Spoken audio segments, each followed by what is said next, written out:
Furiosa de George Miller. Alors probablement le film moi que j'attendais le plus cette année parce que j'aime beaucoup, j'adore même Fury Road et j'aime le cinéma de George Miller. Donc vraiment moi Fury Road, pour revenir un petit peu là-dessus, je trouve que je pense pour moi c'est vraiment le plus grand film des années 2010. C'est du pur cinéma. Vraiment de mise en scène, tout passe par la mise en scène, l'image. C'est un ride. Je pense que c'est l'un des films que j'ai le plus revu de cette décennie. C'est sûrement le film que j'ai le plus revu de cette décennie. Vraiment, c'est incroyable. J'ai pris ça dans la tête au cinéma. Je l'ai revu plein de fois. À chaque fois que je le revois, je me dis, mais putain, ce film, il est fou. C'est une course-poursuite de 2 heures. Un aller, un retour, ça n'arrête jamais. C'est furieux. C'est un jet en avant comme ça. C'est une course en avant. Le montage, il est hallucinant tout le temps. La musique, elle est hallucinante. Elle est tout le temps là, hyper présente. En plus, elle est intradiégétique. Enfin, moi, Fury Road, c'est mais what the fuck, qu'est-ce que tu prends ça dans la gueule? Le mec, il a 70 ans, il fait ça. D'accord. Je me dis, ok, il met à l'amende tous les autres en termes de cinéma d'action spectaculaire. Et en plus, maintenant, tu peux revoir Fury Road au regard de Furiosa, et ça rend le film encore plus intéressant, encore plus émouvant, encore plus bouleversant et percutant. C'est encore mieux. C'est ça qui est fou. Furiosa a rendu Fury Road encore plus intéressant, je trouve. Qu'est-ce que je pense? Pour faire simple, qu'est-ce que je pense de Fury Road, de Furiosa? Si vous posez la question, je l'ai vu 4 fois. Donc, ça veut dire ce que ça veut dire. Je l'ai vu en VF, je l'ai vu en VO, je l'ai vu dans un format de base, je l'ai vu dans un format sur plus grand écran encore avec du Dolby Atmos machin. J'aime beaucoup le film. Vraiment, j'adore Fury Road. C'est pas ce que je voulais dire parce que je voulais parler de Furiosa, mais j'adore aussi Fury Road. Furiosa, c'est probablement l'un de mes films préférés, si ce n'est mon film préféré de cette année, de ce que j'ai vu pour l'instant, c'est du cinéma. Vraiment, c'est ça en fait, c'est ça que j'aime avec George Miller. Et c'est aussi le cinéma que j'aime, c'est que George Miller, c'est un cinéma de l'image, quoi. Vraiment, il fait tout passer par, il veut pas faire passer les choses par les dialogues. Il minimise au maximum, il utilise au minimum les dialogues, quoi. Vraiment, il y a des séquences d'action où ça raconte plein de choses. Dans une séquence d'action Maboule, il se passe des choses, tout passe par la narration environnementale, les objets, les décors, les vêtements, enfin. Moi, je me dis, c'est fou. C'est génial. Furiosa, vraiment, c'est génial. La première fois que j'ai vu le film, j'étais un peu perplexe, et ça, c'est le problème. J'avais beaucoup d'attentes. J'avais beaucoup d'attentes sur Furiosa parce que Fury Road. Et donc, évidemment, il a fallu que je fasse le deuil du film que j'avais en tête. Mais chose intéressante, c'est que on n'est pas du tout, ce que vous pouvez laisser entendre les trailers, on n'est pas du tout sur Fury Road 2. Vraiment, le film, il se détache beaucoup de Fury Road, ce qui a pu laisser des gens un peu pantois et perplexes. Je pense qu'il faut revoir le film. Et en ayant revu le film et en me disant, ok, en fait, c'est pas ce que j'attendais réellement. C'est une autre proposition. Et c'est ça aussi qui est intéressant. C'est que cette saga, Mad Max, chaque film est hyper différent. Chaque film raconte quelque... Enfin, chaque film est un... Au niveau de la mise en scène, la façon dont c'est raconté, c'est à chaque fois quelque chose de différent, c'est à chaque fois un recommencement. Et c'est ça qui est intéressant, c'est vraiment... Et je trouve que Fury Road et Furiosa, même si Furiosa est dans le même univers, évidemment c'est un spin-off, c'est la continuité, c'est une préquelle, il est raconté vraiment différemment. C'est pas du tout la même chose. On n'est pas dans le geste furieux de partir en avant comme ça, de course en avant. C'est complètement autre chose. Et la réflexion que je me suis faite, c'est qu'il a plus à voir avec 3000 ans à t'attendre, Furiosa, qu'avec Fury Road. Et vraiment, s'il y a un conseil que je peux donner, c'est pour les gens qui n'ont pas vu 3000 ans à t'attendre, c'est de regarder 3000 ans à t'attendre, parce que vraiment le film il a floppé, personne ne l'a vu, et je trouve que c'est un film merveilleux. Et Furiosa, c'est le mélange de ça, de Fury Road et de 3000 ans à t'attendre. La narration de Furiosa a beaucoup à voir avec ce qui se passe dans 3000 ans à t'attendre. Et c'est un petit peu Fury Road, l'univers de Fury Road remixé différemment et raconté différemment. Et ça en est hyper intéressant parce qu'il prend cet univers autrement. Et on est sur quelque chose où c'est une histoire racontée, un mythe, et ça parle de ça, des histoires, de ce que racontait aussi 3000 ans à t'attendre, les histoires, le pouvoir de l'histoire, la mythologie, le mythe. Qu'est-ce que c'est que raconter une histoire? Et là, le film, il est raconté par quelqu'un. Il y a cette histoire d'historyman, d'homme-histoire, qui est un protagoniste qui, en fait, a en lui l'histoire de la civilisation humaine. Il a sur sa peau des tatouages, littéralement l'histoire sur sa peau et sur ses vêtements. Et c'est lui qui commence le film et qui conclut le film. Et il faut se dire que le film est raconté par quelqu'un. Donc ça joue sur ce que tu vas voir et sur le faux, le vrai. Et il y a des moments où tu sais pas ce qui est faux et ce qui est vrai. C'est raconté par quelqu'un. C'est mythologisé. C'est vraiment un grand récit. Et ça, c'est intéressant. C'est pour ça aussi qu'il y a des chapitres dans le film. Ce qui peut laisser un peu perplexe au regard de Fury Road. Il y a des chapitres dans le film. Ce qui, moi, j'aime pas trop en général quand les films sont chapitrés. Mais ça a du sens. C'est pertinent et c'est pas gênant dans le film. Pourquoi est-ce que je trouve que Furiosa, c'est vraiment bien? Parce que, déjà, il raconte quelque chose de... Il raconte l'histoire de Furiosa. C'est Furiosa enfant qui, du coup, est kidnappée. En fait, ce qu'on sait déjà dans Fury Road, c'est qu'elle a été kidnappée de sa terre verte par Dementus, qui du coup est le grand protagoniste, l'antagoniste de Furiosa, qui est joué par Chris Hemsworth, qui est d'ailleurs excellent, je trouve. Et donc elle va se retrouver entre les mailles de, comment s'appelle-t-il, Immortan Joe. Et ensuite, elle va vouloir retrouver... Oh bonjour Mikado! Elle va vouloir retrouver sa terre verte. Donc c'est tout le cheminement de Furiosa avant Fury Road et comment elle en est arrivée là. Et son cheminement fait que ce qui se passe dans Fury Road, vraiment quand tu la retrouves dans Fury, quand tu revois Fury Road et que tu la vois du coup retrouver sa terre verte qu'elle a mis tant de temps à essayer de retrouver, c'est vraiment bouleversant et encore plus qu'avant. Comment tu vas Mikado? Comment allez-vous? Et vraiment, je trouve ça extraordinaire. Dans le film, il y a des choses extraordinaires. Vraiment, il y a une scène d'action au milieu du film. Il y a une scène d'action d'une attaque d'un convoi, d'un camion, où on pourrait se dire, ok, j'ai déjà vu ça dans Fury Road pendant 2 heures. Mais cette séquence, qui dure bien, je sais pas, 15-20 minutes, en termes d'action et de mise en scène, elle est hallucinante. Vraiment, elle est complètement folle. Et vous avez jamais vu ça. Et vraiment, il n'y a pas du tout ça de cette manière-là dans Fury Road, avec des véhicules qui volent, des personnages avec des voiles, la caméra qui suit les... C'est incroyable de lisibilité. Vraiment. C'est fou. C'est fifou. Ah mais ça va très très bien Mikado. Parfaitement. Je vous conseille, Mikado, je te conseille d'aller voir Furiosa. Si t'as aimé Fury Road, je sais pas si t'as vu Fury Road. Eh ben en fait, peu t'importe, mais regarde Fury Road, c'est un chef-d'œuvre. Si t'as jamais vu Fury Road, regardez-le, c'est à mon sens le meilleur film des années 2010. Ah mais Fury Road c'est génial, alors regarde-le. Vraiment, regarde. Je pense que peu t'importe, même si c'est mieux, je pense peu t'importe, tu peux... C'est à toi de voir. Soit tu vois Fury Road et après Furiosa, soit tu vois Furiosa et après Fury Road. En sachant que Furiosa c'est une préquelle. C'est avant Fury Road. Mais vraiment Fury Road je conseille à 1000%. 1000%. Vraiment. Et là Furiosa c'est avant Fury Road. Et du coup ça développe le personnage de Furiosa qui est joué par Charlize Theron dans Fury Road. Mais Fury Road, il faut quand même savoir à quoi s'attendre. C'est un film d'action, 2 heures non-stop, où ça fait un aller-retour, et tu te prends une action non-stop dans la gueule, et t'as jamais vu ça de ta vie. Franchement, le film, il est furieux, t'as l'impression de rentrer dans le tambour d'une machine à laver, et ça te...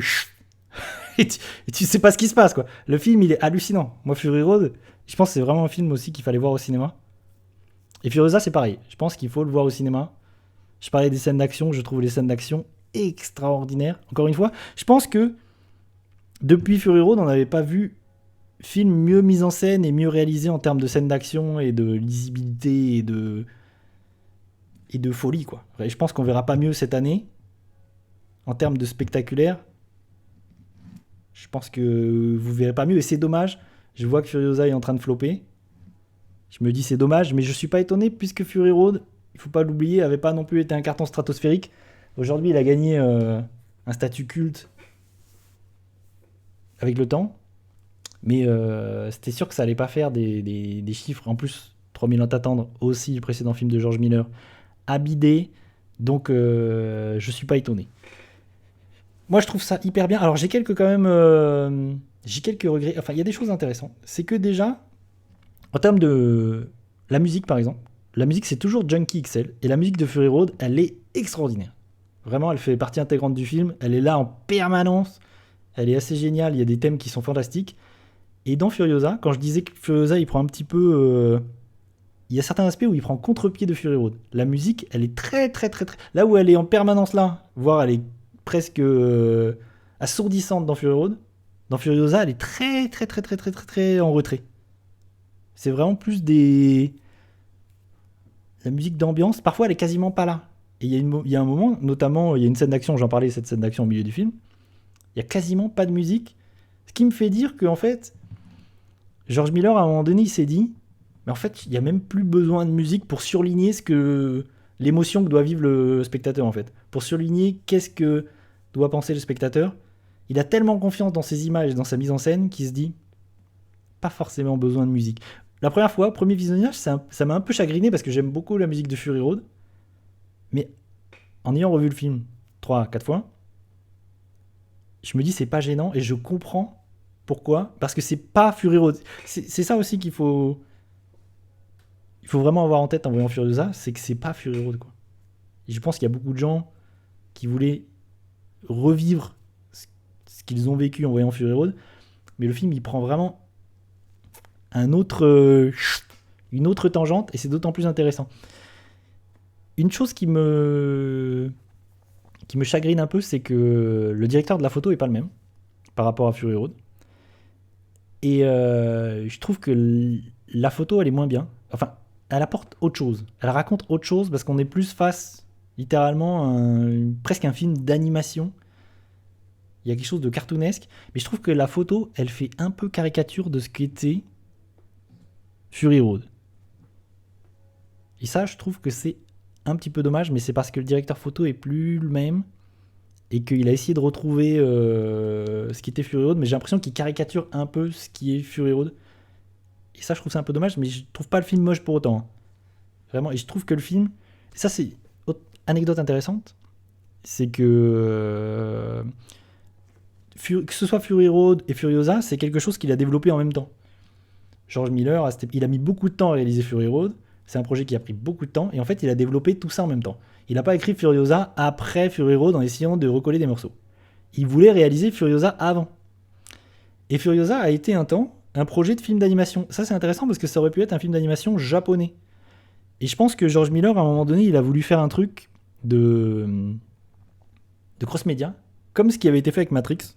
C'est-à-dire Matrix, il y a eu Matrix, il y a eu les Animatrix qui sont des courts-métrages animés japonais, par des studios japonais, et il y a eu le jeu vidéo.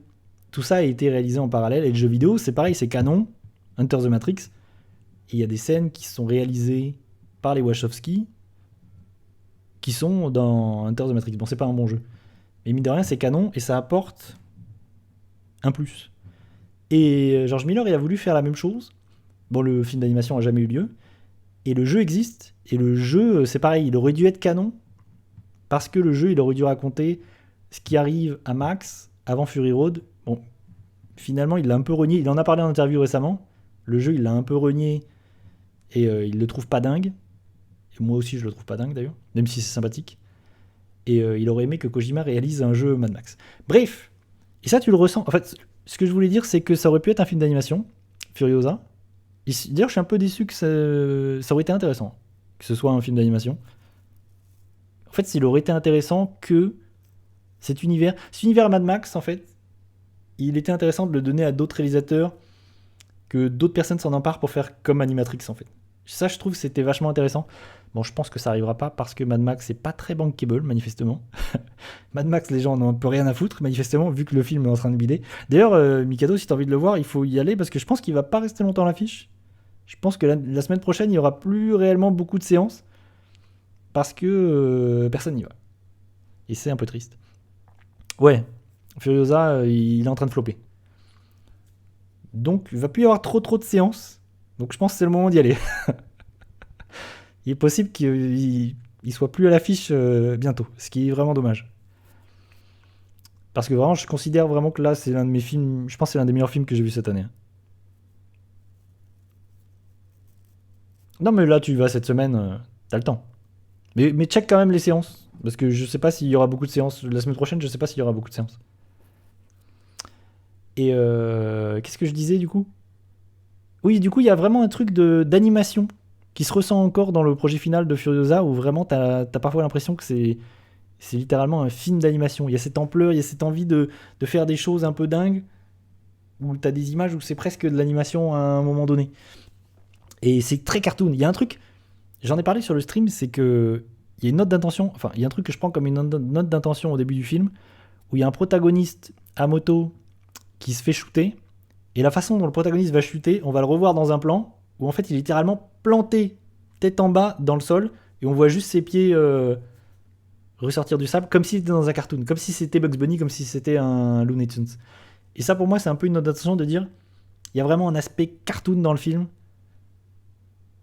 et il a une autre tonalité que Fury Road. Mais parce que c'est une histoire racontée encore une fois avec un certain point de vue et qu'il y a cette histoire de... C'est un récit, quoi. C'est un récit qui est raconté, que tu prends avec le vrai, le faux, et tu sais pas exactement aussi de ce qui fait partie de la fable, de la légende ou de la réalité.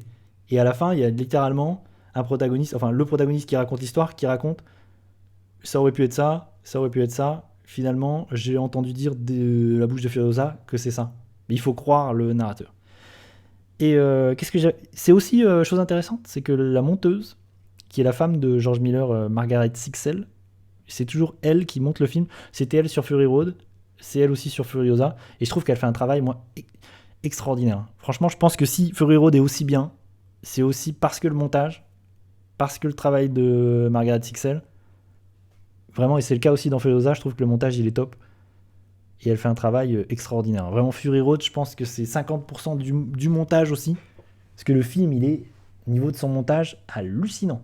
Ne serait-ce que les 15 premières minutes du film, le montage, il est hallucinant. Et il y a plein de trucs. Je me suis fait ça en ayant revu Furiosa 2-3 fois, 4 même. Il y a plein de choses qui font miroir, qui font écho à Fury Road. Il y a des plans qui littéralement font écho. Il y a un plan d'un protagoniste qui sort du sable. Je crois que c'est Furiosa d'ailleurs. Qui fait écho à un autre plan de Max dans Fury Road qui sort du sable. Il y a des plans comme ça où au début, il y a Furiosa enfant qui s'échappe pour finalement être rattrapé. Il y a ça exactement dans Fury Road avec Max qui s'échappe où tu penses qu'il va s'échapper. Il est rattrapé. Il y a des trucs, je pense qu'il y a plein de trucs qui sont miroirs dans les deux films. Et bon, je trouve Anya Taylor-Joy, je la trouve super. Je trouve qu'il y a un autre acteur qui est super dans le film, c'est Tom Burke. Tom Burke qui joue Praetorian Jack, qui joue du coup un personnage assez important au milieu du film, qui va avoir une relation, une jolie, une belle relation avec Furiosa. Et ce personnage, je trouve qu'il pète le charisme. Vraiment, l'acteur, je le trouve fantastique. Quand il est là, vraiment, il vole toutes les scènes. Lui, je l'ai trouvé hyper stylé. Et j'ai vu Kojima sur les réseaux, et ça m'a frappé aussi, dire que l'acteur ressemblait beaucoup à Solid Snake. Et qu'il serait parfait pour jouer Solid Snake, et c'est vrai. En vrai, il a un vrai charisme. Oh, bonsoir mon cœur. Comment allez-vous? Mais tu arrives bientôt, dis donc. Dis donc, dis donc. Du coup, je vais parler de Furiosa, que j'ai vu 4000 fois, et que je trouve extraordinaire, et que je conseille aux gens d'aller voir vivement. Allez-y, c'est super. Qu'est-ce que j'ai pas dit? Ah oui, il y a un truc intéressant pour l'anecdote, parce que il y a beaucoup d'effets spéciaux. Alors, il faut que je revienne un peu sur les effets spéciaux. Je trouve que les effets spéciaux sont... Oh, M75, bonjour. Comment vas-tu? Moi, pas top, je suis malade. Aïe, aïe, aïe, aïe, aïe. Ah, j'espère que ça va aller. M75. J'espère que ça va aller. T'inquiète. Ah, dis-toi que je l'ai vu 4 fois. M75. Moi, ça va très très bien. On parle du meilleur film de l'année. Comment voulez-vous que ça aille mieux? Mais ouais, si tu veux y retourner, retourne-y M75 parce qu'il risque, j'en parlais avec Mikado, il risque de pas rester longtemps à l'affiche, vu qu'il fait pas beaucoup d'entrées. Allez-y, faites-moi plaisir. Et je suis déçu, j'en parlais sur le stream, c'est pareil, je suis déçu qu'ils aient pas, en tout cas par chez moi, ils ont pas rediffusé Fury Road, parce que j'aurais vraiment aimé revoir Fury Road au cinéma. Ouais, mais ça montre que... Moi, c'est comme ça aussi que je jauge. Quand il y a des films que je vais revoir et que je revois inlassablement, bah c'est mes films de l'année, quoi. Là, Furiosa, clairement, ce sera probablement à la fin de l'année mon film de l'année ou l'un de mes films préf. Comme ça avait été le cas en 2022. En 2022, le film que j'ai le plus vu, c'est Nope, de Jordan Peele, que j'ai vu pareil 3-4 fois. Et j'avais adoré. Et là, c'est pareil, quoi. Là, je revois le film avec plaisir. Je le trouve fantastique. Et je parlais des effets spéciaux. Et je sais que ça a fait... Oui, Avatar 2, pareil, Estelle. Avatar 2, je sais plus combien de fois je l'ai vu. Pourtant, le film dure 4000 ans. Ouais, Tunnel to Summer, j'en ai parlé, Mikado. À l'instant, mais si tu veux, je referai un petit bref résumé de mon avis si t'as envie. Et ouais, Avatar 2, c'est pareil, ça fait partie des films que j'ai beaucoup, beaucoup aimé. Mais c'est aussi des films qu'il faut voir. Il y a ça aussi, c'est que, genre Avatar 2, il fallait le voir au cinéma. C'est une expérience de cinéma. Et je pense que tu perds beaucoup à le voir sur un petit écran. Là, c'est pareil pour Mad Max, pour Furiosa. Il faut le voir au cinéma, quoi. Il faut le voir sur un grand écran. C'est une expérience de cinéma, quoi. Et je pense que tu perds pas mal à pas le voir sur le meilleur écran possible, quoi. Non, mais je vais te faire un petit récap si tu veux, Mikado. Je te donne mon avis vite fait. Je te donne mon avis rapidement. Ouais, je voulais revenir sur un truc, c'est les effets spéciaux, parce que je sais que ça a fait beaucoup débat. Déjà sur les bandes annonces, les gens étaient chafouins et mitigés, mais aussi parce que sur une bande annonce, les effets spéciaux sont pas finis. Donc encore une fois, tu peux pas te fier à la bande annonce. Mais il est vrai que il veut pas que tu spoil. En plus, j'ai spoilé. Attention, Mikado, j'ai spoilé quand j'ai parlé du film tout à l'heure. Donc si tu regardes la VOD, j'ai spoilé. Enfin, je crois, hein, je sais plus. Il y a des films où j'ai spoilé, faites gaffe. Mais je le dis, je pense, quand je spoil. Mais je dois pas spoiler grand chose, je pense. Après, encore une fois, le spoil, c'est un faux débat. Je vais pas partir là-dedans, mais le spoil, c'est un faux débat. Si spoiler, ça vous gâche un film, ça veut dire que le film, il a pas d'autre intérêt que le scénario et il y a un problème. Enfin, pour moi, c'est qu'il y a un problème si... parce qu'il y a des films que tu peux revoir inlassablement en sachant peu n'importe. Bon bref, ceci est un autre débat. On est parti sur des... J'ai divagué.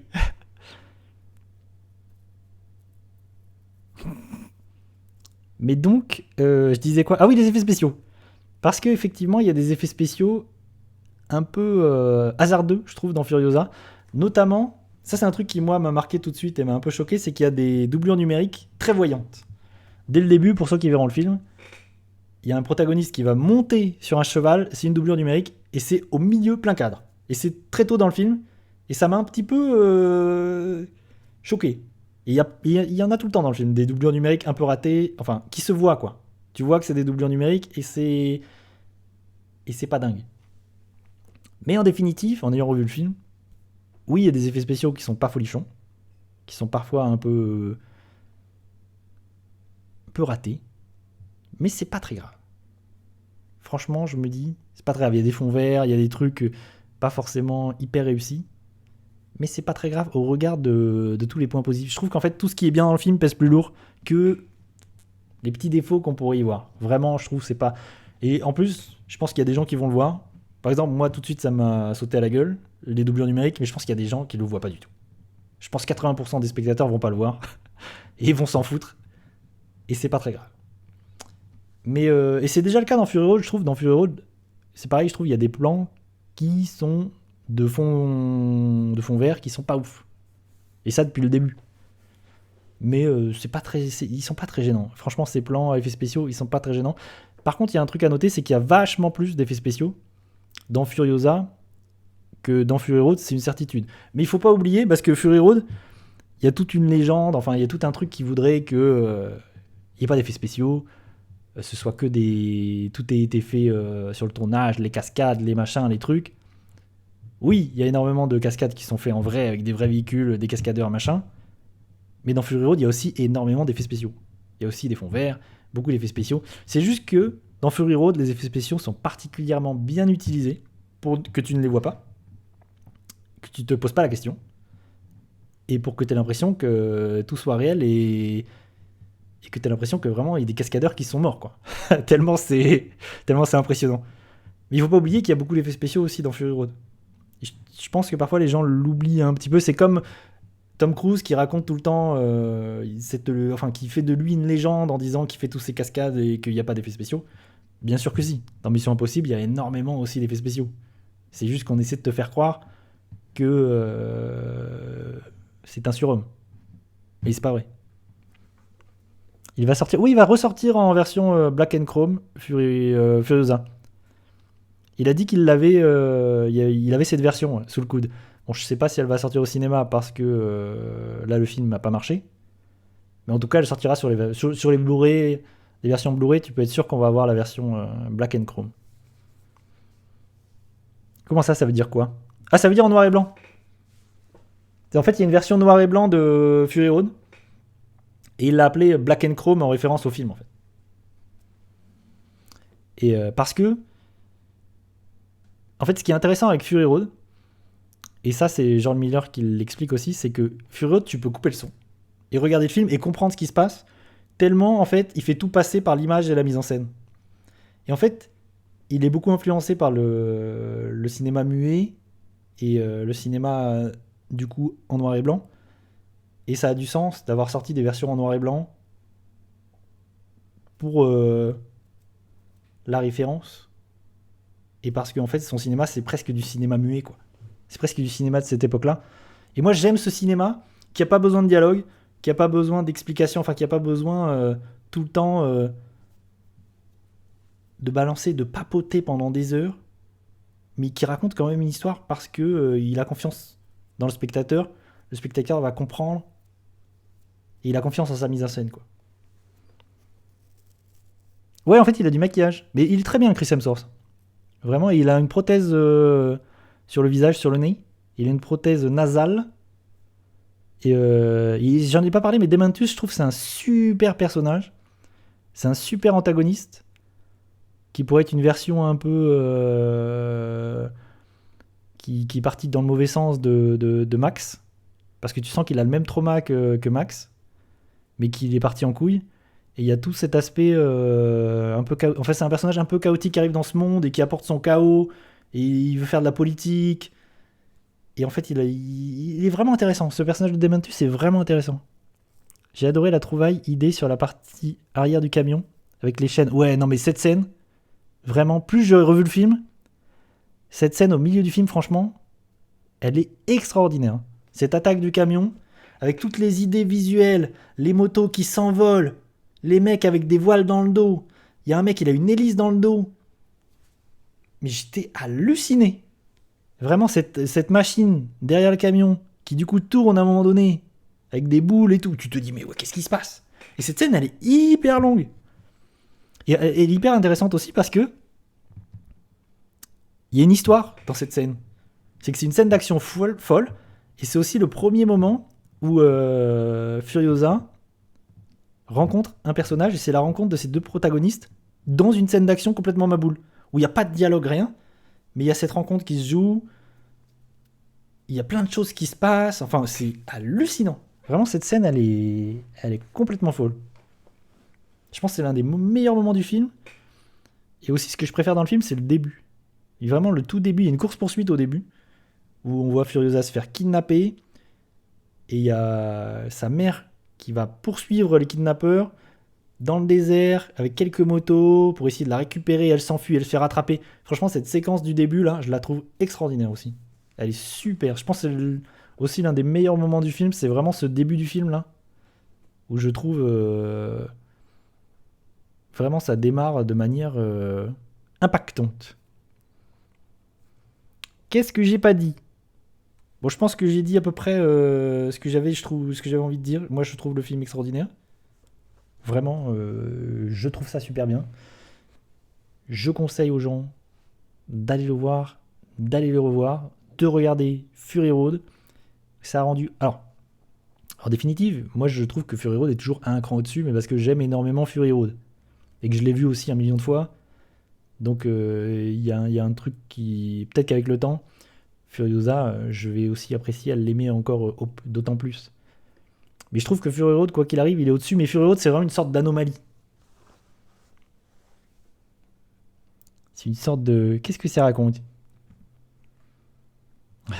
Mais laisse-le sur YouTube. S'il est sur YouTube, il est très bien. Mais il sait peut-être même pas que je suis sur Twitch en même temps. Je pense qu'il ne le sait même pas. Le pauvre. Et du coup, qu'est-ce que je disais? Je sais plus. Et du coup, je sais même plus quel était mon propos.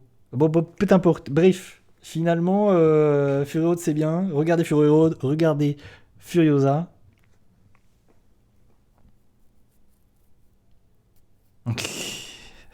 Non mais je comprends. Non mais je comprends. Non mais après il est très bien sur YouTube. Laisse-le pauvre. Il a peut-être pas de compte Twitch. Mais c'est vrai que du coup les gens ont pas le chat YouTube. Mais en fait il faudrait que je puisse faire en sorte qu'on ait les deux en même temps. Mais bon je pense que c'est facile. Enfin je pense que c'est pas si compliqué à faire mais je sais pas le faire.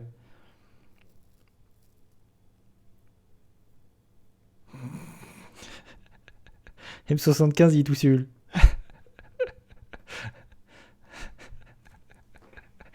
Bon bah voilà, voilà mon avis concernant... Ah tu vois, il a pas de compte Twitch. Non mais je dis pas que tu fais quelque chose de mal. T'inquiète, ne t'inquiète pas. Bon bah voilà, Fury Road c'est très bien, Furiosa c'est très bien aussi. Voilà ce que je voulais dire à ce propos. J'ai kiffé. Chef-d'œuvre.